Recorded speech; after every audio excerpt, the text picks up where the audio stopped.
Bonjour à toutes et à tous et bienvenue à la conférence d'aujourd'hui qui s'intitule Représentation et mythes, ce que l'on croit des patriotes. Avant de commencer, je tiens à m'excuser pour l'éclairage, mais aussi pour le son. Je suis obligée de filmer là, avec ma caméra d'ordinateur, donc je suis vraiment consciente que ça ne doit pas être fameux. Mais on fait avec les moyens du bord. Hein. Cette conférence-là devait avoir lieu au cours de nos festivités à la Maison Les Pailleurs, mais faute de la pandémie, là, on n'a pas le choix de se recycler et faire ça en bon contenu web. Mais je veux aussi me présenter. Donc, mon nom est Sabrina Gaudreau-Drouin. J'ai fait mes études en histoire à l'UQAM. À l'automne prochain, là, je vais entamer une nouvelle étape de mon parcours par la maîtrise en éducation à l'Université de Montréal. Et je travaille présentement là, comme responsable à la médiation culturelle et le développement de contenu pour la Maison Le Pailleur. Durant les dernières années, oui, pardon. Durant les dernières années, vous avez également pu m'entendre sur les ondes de choc à l'animation ou pour des chroniques là, sur l'histoire des patriotes ou des fois l'environnement. Là, je change de carcan des fois, puisque j'étais pendant la dernière année là, à la tête de l'émission Histoire de passer le temps.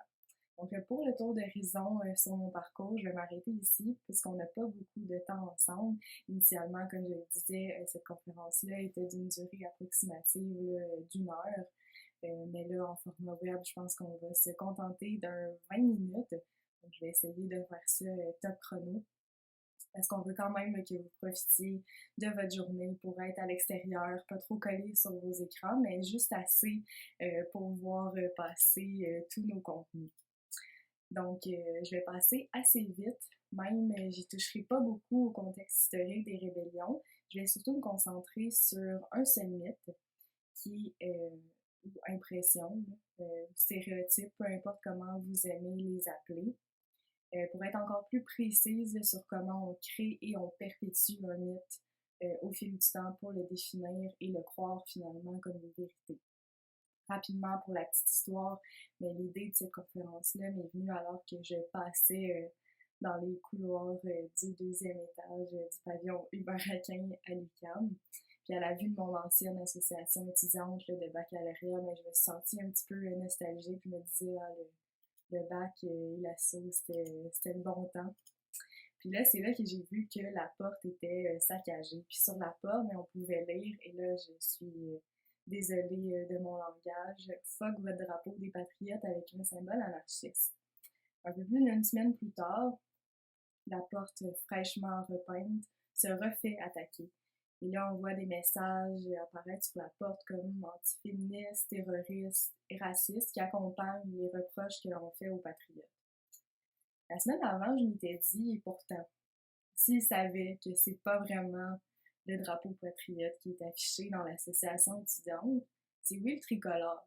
Mais le vieux 37, lui, et l'étoile, puis ils sont juxtaposés, c'est tout à fait anachronique à la période.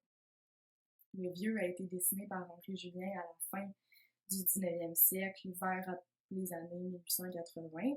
Pour la partie anti-féministe, mais je me suis vite rappelé que même si la constitutionnelle de 1791 n'excluait pas le droit de vote des femmes, les critères faisaient qu'elles étaient presque nulles à pouvoir exercer leurs droits. Les patriotes sont pas en cause quand même pour tous les mœurs de plusieurs siècles. Finalement, pour la partie raciste terroriste, je me suis dit que les gens mêlaient drôlement les cartes. Si le vieux 37 et le tricolore ont été repris plus tard comme symbole de lutte, on accuse souvent à tort les patriotes de crimes qu'ils n'ont pas vraiment commis et on continue là, à propager des mythes puis des fausses représentations. Donc là, je me suis dit que c'était ma mission de présenter les faits pour un peu casser ces impressions-là. Maintenant que c'est dit, je vais vous parler un peu du contexte qui a été propice pour la progression du mythe.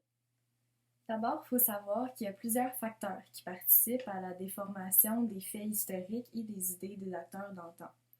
On a premièrement le rôle des historiens qui est bien entendu de raconter l'histoire le plus fidèlement possible et le plus objectivement possible. Cependant, les premiers historiens et ceux des années 80 ont une fibre un peu plus engagée, comme par exemple des historiens comme Gérard Filteau qui ponctue l'un de ses ouvrages avec la phrase, et je le cite, « Puissons-nous un jour ou l'autre reprendre ce que proposait l'idéal des patriotes et reconstituer sur ses bases l'Évangile national.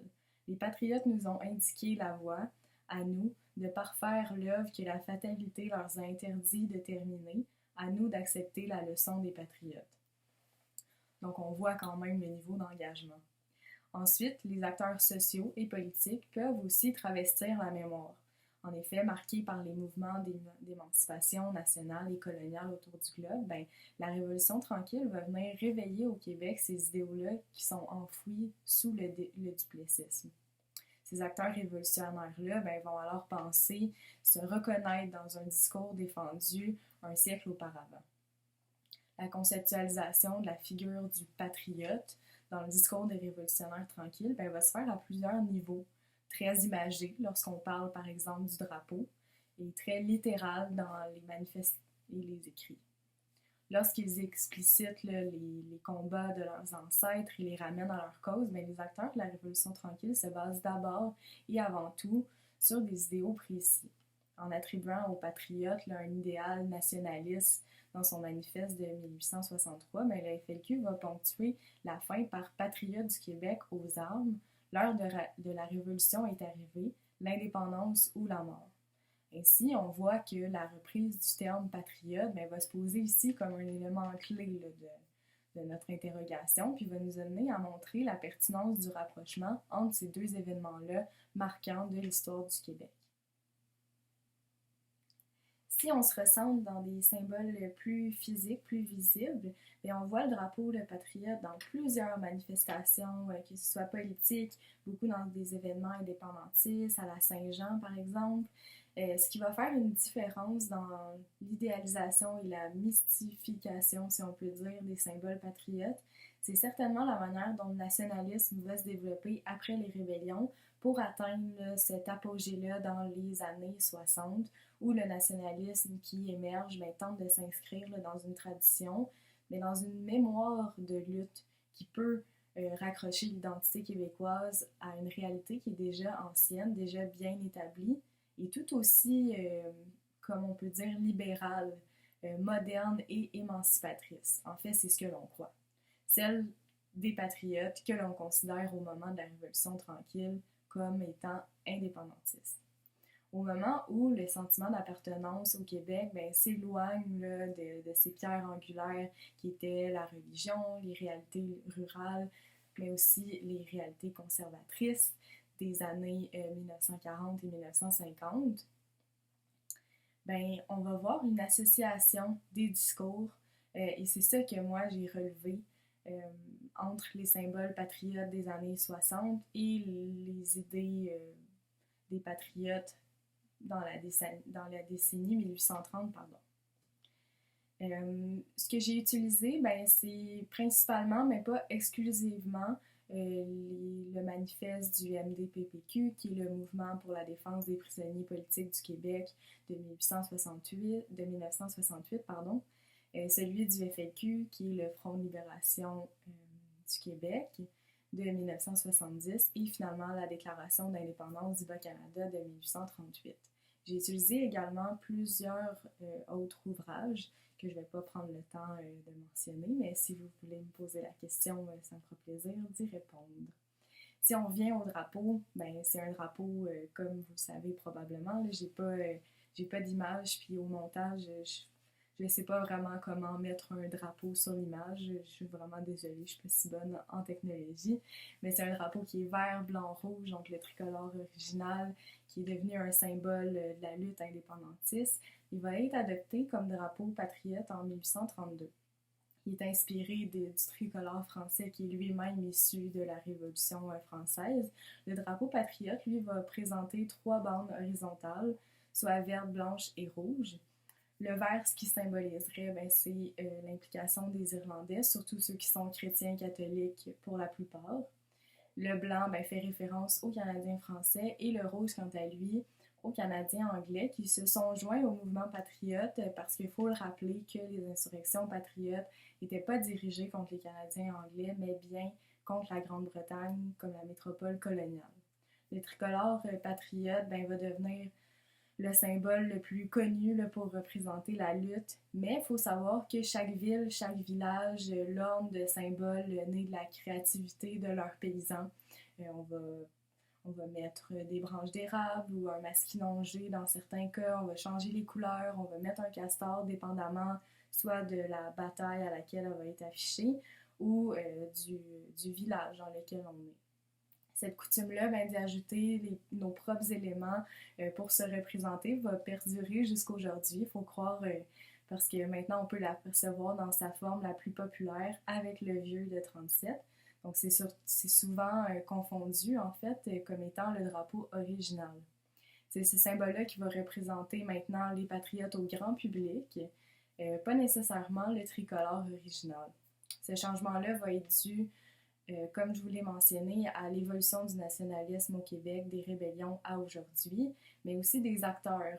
Et c'est de ceux-ci dont je vais vous parler dans les prochaines minutes. Mais je vais quand même faire une petite incursion sur le nationalisme. Le nationalisme qui va être en place au Bas-Canada au milieu du 19e siècle va se placer davantage comme une prise de conscience nationale après la conquête britannique.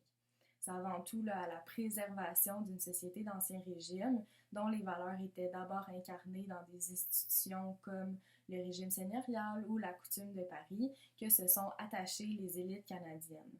Les composantes là, de ce nationalisme-là naissant vont ainsi passer par une attitude conservatrice et anticapitaliste. Le point central de cette transformation-là en nationalisme tel qu'on l'entend aujourd'hui, c'est principalement la polarisation du peuple en deux groupes culturels. C'est alors là la composition de ces deux idéologies qui vont caractériser le nationalisme présent dans les années 1830. Tout le temps en interaction l'un avec l'autre et souvent en opposition l'un avec l'autre. Ce constat-là sur l'identité s'applique aussi au nationalisme dans un premier temps parce qu'elle le compose, mais principalement car le nationalisme au Québec résulte de l'addition de la colonisation française, du joug britannique, mais aussi d'influences extérieures. Bien que ce nationalisme-là en construction tente de plus en plus à se définir, il va progresser assez longuement. Il ne va pas connaître une grande allégeance non plus. Ce qu'on voit beaucoup dans les rébellions, c'est la solidarité. C'est beaucoup de la solidarité à une idée, mais c'est pas en soi un idéal national répandu qui est le même pour tout le monde. C'est plutôt une solidarité villageoise, une solidarité à ce qui nous touche beaucoup. Après les rébellions et les répressions de 1837 et 38, le mouvement devait encaisser un échec complet. Et ça ne fut pas terriblement difficile pour le clergé de consolider tout à fait son pouvoir sur la société.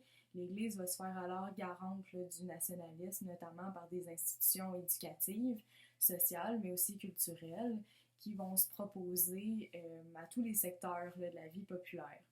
On voit alors quelques relents de libéralisme, mais dans l'ensemble, le nationalisme canadien-français va rester lié à un catholicisme traditionnel. Après, comme on l'a vu, il émerge sur le territoire actuel du Québec à partir du début des années 1840 un nationalisme traditionnel canadien-français. Certainement influencé là, par les rébellions, mais pas directement. Ce nationalisme-là va avoir pour caractéristique d'œuvrer auprès de la population pour légitimer son influence et se rend bientôt compte qu'il doit s'appuyer sur le pouvoir politique pour perdurer. Si le nationalisme était d'abord promulgué par le catholicisme, mais on va se devoir que le politique en fasse compte également pour qu'il puisse avoir des personnes qui se rallient. Après quoi, cet appui-là politique va plus être nécessaire si c'est déjà en place. Donc, il fallait s'adresser directement au peuple à tous les niveaux. Donc, c'est surtout l'Église qui va également prendre en charge. Je fais un bond dans le temps pour vous parler du contre-nationalisme ou néo-nationalisme qui va s'illustrer pendant la Révolution tranquille. Notamment, il va s'articuler en opposition au nationalisme traditionnel canadien-français qui va, oui, prendre appui par le politique, mais qui va d'abord être engendré par le catholicisme. Ce nationalisme-là des années 1860 est surtout axé sur la langue, la culture et la libération économique, toutes des idées qui avaient été mises de l'avant par les 92 résolutions, mais également par la déclaration d'indépendance de Nelson. Le tout va être soutenu par la mise en place d'un État interventionniste qui devient un véritable outil de développement économique pour la société québécoise. Donc maintenant qu'on est sur la même longueur d'onde par rapport aux différentes expressions du nationalisme, il est tout à fait possible de dégager du discours véhiculé par la Déclaration d'indépendance du Bas-Canada de Robert Nelson de 1938 plusieurs points communs avec les programmes mis de l'avant dans le renouveau des années 60. Effectivement, le premier point de la Déclaration de Nelson va porter sur la fin de toute allégeance à la Grande-Bretagne, qui implique par le fait même une exclusion politique et territoriale du Haut-Canada, donc assez près d'une indépendance. Il s'articule comme suit qu'à compter de ce jour et à l'avenir, le peuple du Canada est absous de toute allégeance avec la Grande-Bretagne et que la connexion politique entre cette puissance et le Bas-Canada est maintenant dissoute. Après quoi, il va énoncer directement le désir de la nation canadienne-française de se libérer de l'influence grandissante de l'Église sur la population, encore une idée qu'on peut voir dans les années 60. Cette demande-là par rapport au désir de laïcisation de l'État, c'est possiblement d'appartenance à celui qui émerge et se développe aussi dans l'esprit des intellectuels réformistes des années 60. La mise en œuvre d'une identité en référence au peuple canadien vient, selon moi, tendre vers une sorte de nationalisme. Ces points vont alors être la base de référence pour la comparaison. Un autre référent au concept qu'on peut utiliser se trouve dans le manifeste du mouvement pour la défense des prisonniers politiques du Québec de 1968. Ce qu'on voit en fait, c'est que l'utilisation directe des idéaux patriotes pour présenter leur mouvement. En plus d'en faire mention à plusieurs reprises, le manifeste du MDPPQ semble proposer l'acheminement d'une cause commune par leur mouvement. Les propos s'énoncent comme suit, et là je vais citer « Les patriotes se battaient contre la domination étrangère anglophone. Nous voulons, nous aussi, sortir de cette confédération dans laquelle nous sommes toujours ceux, et pardon l'expression, là c'est dans la citation, qu'on a fourré. Les patriotes voulaient rapprocher le pouvoir du peuple, nous le voulons lui donner. » Ce qui découle de l'étude de ce manifeste-là, c'est principalement le caractère à la fois comme référent culturel aux patriotes et par le fait même l'impression d'articuler un idéal commun face à la gouvernance, l'impression d'acheminer un combat qui avait déjà été entamé, donc de poursuivre la même lutte. Or, il est important de noter que les patriotes n'exprimaient pas nécessairement d'idéal national, mais comme je vous l'ai mentionné, plus un idéal local, bien que celui-ci s'exprime à l'occasion chez certains acteurs de la Révolution tranquille comme l'expression d'une nation, mais les patriotes n'ont pas au départ de volonté d'étendre leur programme à l'ensemble de la population pour une société démocratique, pas à la base. Comme le met bien en évidence un historien comme Gilles Laporte, mais Louis-Joseph Papineau, qui était leader du mouvement patriote en 1837, est d'abord un seigneur. Il n'y a pas nécessairement d'intérêt dans la perte de certains de ses privilèges seigneuriaux pour la nation. Donc, il faut faire quand même attention lorsqu'on parle d'idéal national. Finalement, avec un exemple du manifeste du Front de libération du Québec de 1970, ce qu'on observe, c'est l'appropriation de la figure patriote par les felkistes et leur transposition de l'idéal indépendantiste comme point névralgique de l'identité qui s'en découle. Toujours dans un idéal lointain de lutte, ils affirment, et je les cite, « Il nous faut lutter non plus à un, mais en s'unissant jusqu'à la victoire avec tous les moyens que l'on possède, comme l'ont fait les patriotes de 1837-1838, ceux que notre Sainte Mère l'Église s'est empressée d'excommunier pour mieux se vendre aux intérêts britanniques. » D'ailleurs, dans son histoire du FLQ, Louis Fournier va bien exprimer cette teinte des patriotes sur les acteurs du front. Il va affirmer c'est dans la lignée des patriotes que le FLQ entend se situer. Il ajoute aussi là, qu'à l'occasion d'une publication dans la cognée, les felkistes se revendiquent de cette ligne directrice-là. Dans la cognée, ben, ils publient « Nous devons poursuivre la lutte de nos pères. Le jour de l'indépendance, le peuple entier acclamera les patriotes qui ont su libérer leur patrie. » C'est à l'occasion de cette publication que le FLQ va adopter le drapeau patriote et va le présenter comme celui de la Révolution nationale. Ainsi, on peut voir que l'étude de la pensée felkiste à travers le manifeste de 70 et autres écrits nous permettent de saisir vraiment les éléments comparatifs qui en ressortent. De cette façon-là, il est possible de percevoir le rapprochement des idées nationalistes et le sentiment d'appartenance à une culture plus ancienne, celle des patriotes, puis de voir aussi comment se représentaient les felkistes, les patriotes, qu'est-ce qu'ils comprenaient, eux, de la lutte et qu'est-ce qu'ils ont retenu de cette lutte-là. Donc, par rapport à l'analyse d'une part de Robert Nelson en 1938, mais aussi d'autre part du FLQ, du MDPPQ également, entre 68 et 70, il est possible de relever plusieurs points communs, notamment il semble se dégager des visées nationalistes prônant une identité et un désir d'émancipation commun.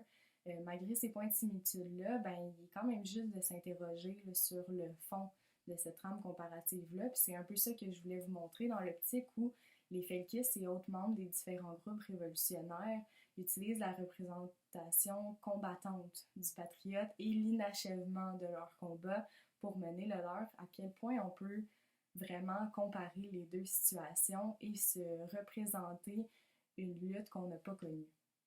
Je vais me permettre de conclure maintenant parce que je me rends compte que ça fait déjà un bon moment que je vous parle. Je pourrais encore vous parler un bon moment puis être encore plus précise sur ce que j'avance, mais je ne vais pas vous maintenir trop longtemps. Si vous voulez en savoir davantage, il va falloir venir nous voir dès que le confinement va être levé.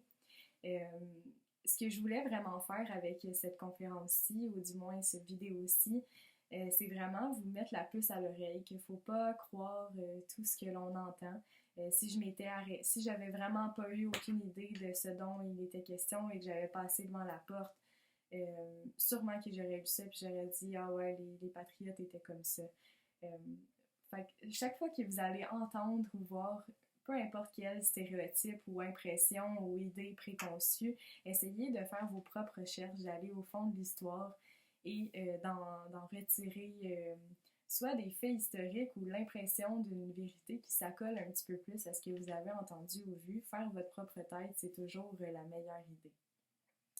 Si on voit une reprise de la figure du patriote pendant la Révolution tranquille qui nous laisse là, entendre la défense d'une cause commune, il n'en demeure pas moins que les mouvements sont extrêmement différents. On est à un siècle de différence. Je pense que si les révolutionnaires tranquilles et les patriotes auraient pu avoir une discussion, ils se seraient rendus compte que leurs idées n'étaient pas du tout les mêmes. Peut-être que les révolutionnaires tranquilles se sont permis d'attribuer aux patriotes des idées qui n'étaient pas nécessairement les leurs.